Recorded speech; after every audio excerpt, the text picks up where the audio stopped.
If you didn't pay your bills, there would be big consequences. That's not always the case for the oil and gas industry. Here's an example. The U.S. has public lands and waters that the federal government manages for everyone's benefit.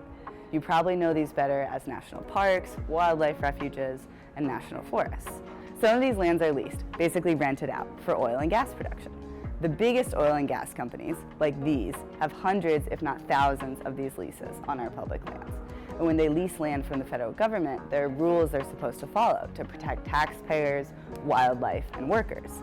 But lots of these companies do things they're not supposed to that hurt everyday Americans, like abandon old oil wells without cleaning them up, abuse tax loopholes, or have long unpaid fines.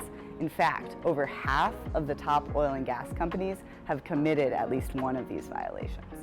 And you would think that these violations would mean that they couldn't get new drilling rights on public lands and off our coasts. But that's not how it works.